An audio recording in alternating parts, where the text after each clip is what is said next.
All right then. So I'm gonna get into today's move, my trade idea, and why I've just closed just above break even, or just a tiny bit in profit. I've secured like 16 quid. Um, my reason for taking the trade, and yeah, I think there was a little bit of emotion involved in this. I was a bit fearful of a loss. Um, and I think just staring at the chart and just watching my trade idea sort of gradually come back from the original input, or the original uh, direction slash bias that I was looking at. So, what is it? It's Wednesday. Okay. So, and we're gonna go into the idea here. So, I didn't trade all through this morning. On the higher time frames, we're looking at this. This is that 4 hour, the 4 hour relative equal lows that I was talking about. That was my draw for the idea of this trade. I do kind of feel we could still see a little bit of more upward movement before price heads down. Pardon me. Um, so yeah, not massive trade, and at one point we were running at about 120 pounds floating profit, and then we've just come below the London lows after the AM session and into this fair value gap down here, and we've just seen a nice reaction off of that. So it was a 1 minute, you know, pretty clear inverse fair value gap breaker structure on the 1 minute, and come down. I was looking at this and I was thinking, this is either going to continue up like it has, or we break down below it inverse and then continue downwards. Um, it's a bit difficult to tell at the moment as we are in the lunch hour, just coming to 1 p.m. Uh, I wouldn't be surprised if this trade does go my way in the end. And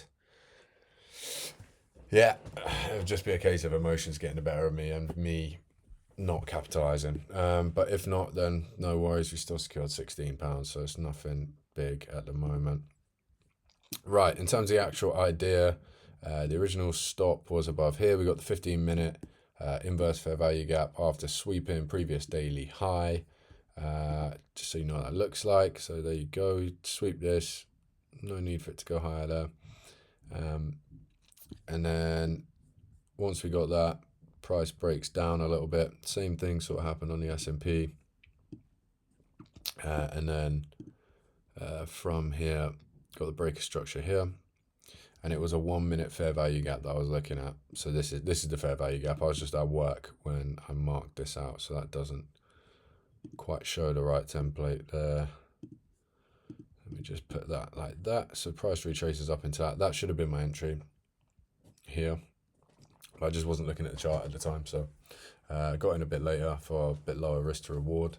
Had a look on the Nasdaq because that was where the relative equal lows are sitting, rather than the S&P, which is more like so. I was kind of thinking maybe because the S&P was already swept this, that there is a possibility that price doesn't need to come down here. It was a thought entering the trade, but at the same time, as I've mentioned, I am bearish, especially with all the other stuff going on. And you never know, like, if price does go that way, then it's just confirmation that the model works. I was targeting the relative equal lows at first for 1.6 to 1. And then once I saw price come down, we got a nice push down. I just decided to trim the stop and trim the TP. So it was then sitting above this fair value gap, the 1 minute on the Nasdaq. So it was more of a 3.4. So it was like £60 stop and 220, I think. Let's have a look. Yeah, 66 and 226. So it's one of those. And yeah, it was just the reaction off this London low sweep, and the fact that we're in the lunch hour probably wasn't ideal for me. And as we can see now, price is now pushing down. I'm not going to get back in just because I've already risked enough. I've already taken my trade for the day. And if I do go back in and lose, then that's my fault. But this is quite frustrating watching this unfold, actually. But mental notes, mental notes. So, yeah, pretty much as you can see, let me just run that back. TP would have been 226. Price ran all the way down to like 126, and the reaction came off the London low and this fair value gap down here. I did have that marked out. I was also conscious that we have FOMC meeting minutes later. That's in about 40 minutes, and we had this here, some speaking, but nothing too detrimental. And I think that's what initially caused that push down, or at least was a driver in it. But what I was looking for here is this fair value gap, and by the looks of it, it has been respected. Damn it, maybe the emotions did just take over here. But yeah, it was about 20, 21 pips. Broker statement says 210. Just put that there. See, there you go. So yeah, either way, I'm done for the day here. I'm just gonna get out and leave it. Go to the gym, sort myself out. I was toying with the idea of moving the stop even closer, so it was a 6-1, but on the 15-minute, we do have this slight volume imbalance just in here between the two wicks. So that was also a factor in me closing. I was thinking, well, if it does come up, it's going to hit that volume imbalance and then come down, or it's just going to do its thing and just sort of wiggle about here and then eventually come down after stopping me out. So going into the rest of the week, we will keep this draw in mind. Granted that it doesn't get taken today. But yeah, ultimately it was just this breaker structure that it's a bit of a bummer. I was quite keen to see a nice continuation off this fair value gap downwards. That would have been lovely, but at the end of the day, what can you do? So is there anything else on the hourly? Yeah, on the hourly, it looks pretty safe for a short. Combine that.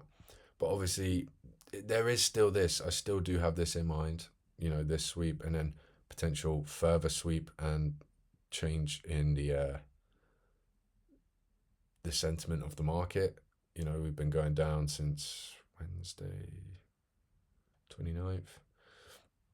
Yeah, so we've been going down since 29th of October. It's now the 19th of November.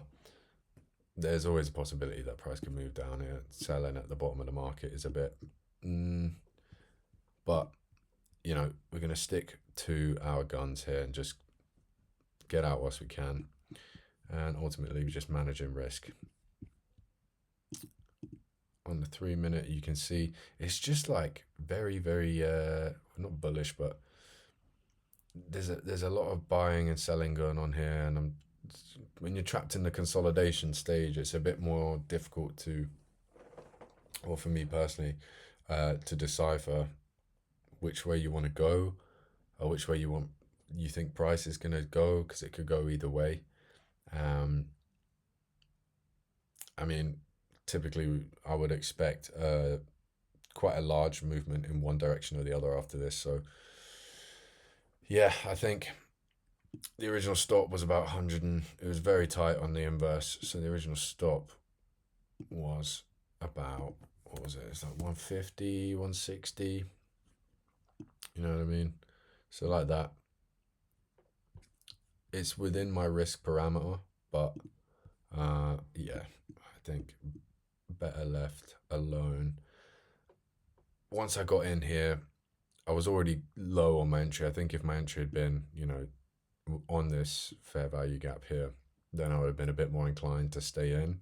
And then I could really trim, really trim the stop to above the fair value gap like that. And it would only be 17 quid loss. But the fact it would have been like 60, then it's just like, it's too much for today and the trade entry. So yeah, a few things to take away. This does kind of look like it's going to go down. I wouldn't be surprised if it does now that I'm looking at it, but what can you do? What can you do? Look at this. It's like, do you know what I mean? So it's like the different time frames sort of show different things. Like the 1 minute showed this bullish action here. Higher time frame is showing this fair value gap here. We traded up into that fair value gap, come back down, and then back on the 3 minute, we've created that, traded up into this, and we're having a reaction off it currently, right before the PM session. And then the 1 minute here is also, you know, still in line with this. You've got this fair value gap coming here. This could go up off this. And it's just, yeah, when you're sat there looking at the what's it called? When you're sat there looking at your live P&L, it's just a bit meh. Like before I drove home and, you know, I came back and I was up like 70 quid. So it was like, okay, we could be in for something here. But now I'm back watching it again. It's like, okay, let's just be a bit more cautious. Like this, I'm not really sure with the bodies of these candles in this sort of section here, how I feel about it. And I think the fact that I'm not really sure is enough for me to get out, combined with the other reasons that I've just mentioned. And this reaction off this was definitely weary. So need I say more? I think I'm going to end it here. We'll say 21 pips. Just because it's on the Nasdaq, and if that was on the S&P, it would be 21. I feel. So yeah, you can see if I was in my entry on the S&P, if I took a trade on the S&P, we'd be in drawdown right now, heading towards more drawdown. So yeah, need I say more? Gonna end it here. Very small trading day today, pretty much break even. So yeah, with that in mind, actually we'll just check the news for tomorrow because I'm off work now for the rest of the week. So unemployment claims, US, definitely something that we could see happen here, depending on the sentiment that these provide. Although it doesn't really matter too much. It's more just a driver to the next spot of liquidity or the next liquidity pool. So yeah, we'll see how we go. And just for my own sake, I was looking at what was it on a 40? Yeah, so if we look at this, I know I don't trade trend lines, but if you look at this from here, actually not there. So this is why I don't trade trend lines, because you can take them from anywhere. But if you look at all this, do you know what I mean? Break and retest to continue up.